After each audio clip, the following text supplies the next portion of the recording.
Computer Academy. In our last video, we have started our first chapter. So today, we will see the further topics of this chapter. Our next topic is the fish tail. Tail means Poonch. T-A-I-L tail. Tail means Poonch. Last time हमने क्या पढ़ा था? T-A-L tail. Tail means story, जिसमें हमने fish से related story पढ़ी थी. Pronunciation में तो दोनों सेम लगते हैं, बट मीनिंग इनका अलग अलग होता है. इस टॉपिक में हम फिश एंड व्हेल की टेल पे डिफरेंस देखेंगे. To see the difference between whales and fish, look carefully at their tails. अगर आपको व्हेल और फिश में डिफरेंस देखना है तो आप ध्यान से उनकी टेल्स को देखो. Can you see that the fish tail stand flat along its body, but the tail of the whale almost looks like two legs. जो फिश होती है, फिश की जो टेल होती है वो एकदम फ्लैट उनकी बॉडी से लगी हुई होती है, बट जो व्हेल होती है, व्हेल की जो टेल होती है वो थोड़ा सा मुड़ी हुई और ऊपर से ऐसा एक फ्लावर जैसा बना होता है, जो कि एकदम कैसा लगता है, व्हेल्स की टू लेग्स की जैसे लगता है. Schools of fish. Fish like to swim together in the sea in big groups called schools of fish. मछलियों को एक साथ में स्विम करना पसंद होता है, अपने ग्रुप में एक साथ में स्विम करना पसंद होता है. उनके इसी ग्रुप को क्या कहा जाता है? Schools of fish. उनके इसी ग्रुप को स्कूल्स ऑफ फिश कहा जाता है. In their school they feel safe from the bigger fish. वो अपने स्कूल में मीन्स अपने ग्रुप में बड़ी मछलियों से खुद को सेफ फील करती हैं, क्योंकि जब वो एक साथ ग्रुप में रहती हैं तो बड़ी बड़ी मछलियां उन पर आसानी से अटैक नहीं कर पाती हैं. फॉर एग्जाम्पल, जैसे अगर आप अकेले घर से बाहर निकलोगे तो आप खुद को सेफ फील नहीं करोगे और कोई भी बाहर आप पे आसानी से अटैक कर सकता है. अगर आप अपने पेरेंट्स के साथ घूमने जाओगे, बाहर निकलोगे तो आप खुद को सेफ फील करोगे और कोई भी आप पे अटैक नहीं कर पाएगा. Next topic is fisherman in their boats. They start their trip when it is still dark. वो अपनी ट्रिप कब स्टार्ट कर लेते हैं? जबकि सही से सनराइज भी नहीं हुआ होता है. Some go on a simple boat made from log of wood tied together. कुछ फिशरमैन जो होते हैं वो सिंपल बोट्स में जाते हैं, जो कि बने होते हैं लकड़ियों के टुकड़ों को एक साथ में काट कर जो बनी होती है सिंपल बोट. कुछ मछुआरे उसमें जाते हैं. If the sea is the rough with very high tide and a strong wind, then these fishermen very difficult time. जब सी बहुत ही रफ होती है. रफ कैसे होती है? जब बहुत तेज हवाएं चलती हैं और ऊंची ऊंची लहरें उठती हैं, तो उस टाइम पे क्या होता है, जो फिशरमैन होते हैं उनके लिए बहुत ही मुश्किल का टाइम होता है. These boats do not go far. If the wind is helpful, they travel about 4 kilometers in 1 hour. अगर जब कभी कभी विंड मतलब कि हवा हेल्पफुल हो जाती है. हेल्पफुल कैसे होती है? जैसे फिशरमैन अगर इस डायरेक्शन में जा रहे होते हैं तो उसी डायरेक्शन में भी अगर हवा चल रही होती है तो जो बोट्स होते हैं उनकी जो स्पीड होती है वो बढ़ जाती है, क्योंकि हवा क्या करती है, पानी को धकेलती है. उस वजह से क्या होता है, उनकी बोट्स भी आगे बढ़ जाती है. तो उस सिचुएशन पे जो बोट्स होती है वो लगभग 4 किलोमीटर का डिस्टेंस कवर कर लेती है. क्वेश्चन दिया गया है, How long will they take to go a distance of 10 kilometer? एक लॉन्ग बोट जो है 4 किलोमीटर जाती है 1 घंटे में. अगर वो 10 किलोमीटर का डिस्टेंस कवर करती है तो वो कितना टाइम लेगी, है ना? अब इसमें क्या करेंगे, इस पे हमको पता है कि जो लॉन्ग बोट होती है वो 4 किलोमीटर का डिस्टेंस कवर करती है 1 घंटे में. उसकी स्पीड क्या है?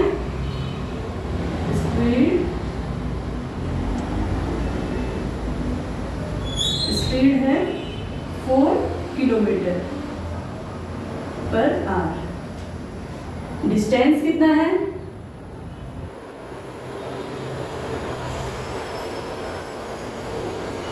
डिस्टेंस है 10 किलोमीटर. अब हमको क्या फाइंड करना है? यहाँ पे टाइम फाइंड करना है. 10 किलोमीटर का डिस्टेंस कवर करने में लॉन्ग बोट कितना टाइम लेगी?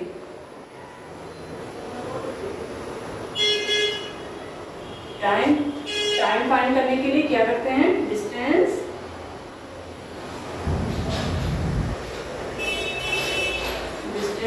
Divide by speed. अब डिस्टेंस कितना है? 10 किलोमीटर है. स्पीड कितना है? 4. अब हम यहाँ पे क्या करेंगे? 10 डिवाइड बाय 4.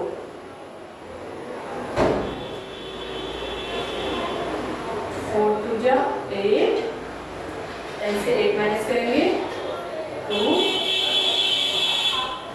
अब 4 से 2 डिवाइड नहीं होता है तो यहाँ पे पॉइंट लगाएंगे और यहाँ पे 0 बढ़ाएंगे। 4 5 जा 20। तो हमारा आंसर क्या निकला 2.5। 2.5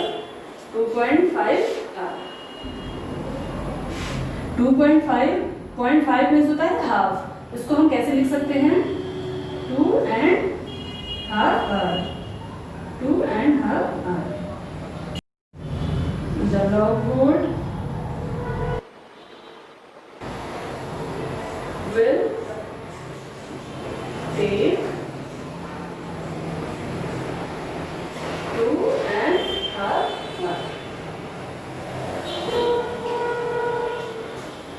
Our next topic is a catch. Out on the sea, fishermen look for a place where they hope to find a good catch of fish. There they spread their nets. Fisherman जो होते हैं उनको जहाँ पे लगता है सी में कि यहाँ पे ज़्यादा मछलियाँ हो सकती हैं, उनको उम्मीद होती है कि यहाँ पे ज़्यादा मछलियाँ हो सकती है, तो वहाँ पे वो अपना नेट अपना जाल बिछा देते हैं। They will have to wait many hours for the fish to come into their nets. उसके बाद वो कई घंटों तक वेट करते हैं मछलियों के फंसने का। Some boats have motor and go further into the sea. Since they go far out, they can catch more fish. कोई बोट्स में किसी बोट्स में मोटर लगी होती है तो वो क्या करती है, वो बहुत समुद्र में बहुत आगे तक जा सकती हैं। फिर बहुत आगे तक जाने के बाद वो वहाँ से बहुत सारी मछलियों को पकड़ सकते हैं। These boats travel faster at the speed of about 20 km in 1 hour. Motor boat जो होती हैं वो उनकी स्पीड ज़्यादा होती है, वो लगभग 20 किलोमीटर का डिस्टेंस कवर करती है 1 घंटे में। टॉपिक में हमको एक क्वेश्चन दिया गया है, how far would the motor boat go in 3.5 hour. एक जो मोटर बोट है वो 3.5 आवर में कितने किलोमीटर का डिस्टेंस कवर करेगी। हमको पता है कि 1 घंटे में कितना किलोमीटर जाती है, 20 किलोमीटर जाती है एक मोटर बोट। तो स्पीड तो हमको पता है 20 किलोमीटर।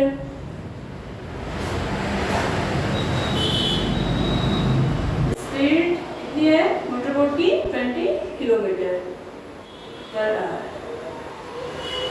और हमको यहाँ पे दिया गया है टाइम।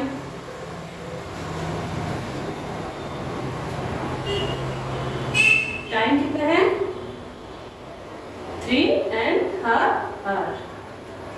अब हमको यहाँ पे क्या फाइंड करना है, डिस्टेंस फाइंड करना है। 3.5 आवर में कितने किलोमीटर का डिस्टेंस कवर करेगी।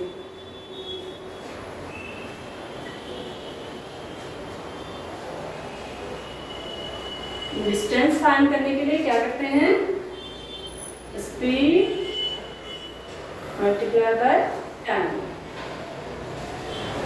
Speed multiply by time. Speed कितना है हमको पता है, टाइम भी हमको पता है। अब स्पीड क्या करेंगे, स्पीड कितना है 20 किलोमीटर। 20 multiply by time 3.5। तो इसको सॉल्व कर लेते हैं। पहले हम इसको सॉल्व करने के लिए क्या करते हैं, पहले इससे इसको मल्टीप्लाई कर देते हैं। 3 मल्टीप्लाई बाय 2, उसके बाद हम इसको इसमें ऐड कर देते हैं प्लस 1 अपॉन 2।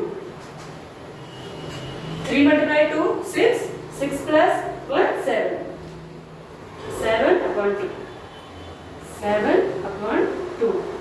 20 हमारा मल्टीप्लाई में है। अब क्या करेंगे, 2 से 20 को डिवाइड कर देंगे। 2 10 जा 20। अब क्या करेंगे, 10 से 7 को मल्टीप्लाई कर देंगे। 10 7 जा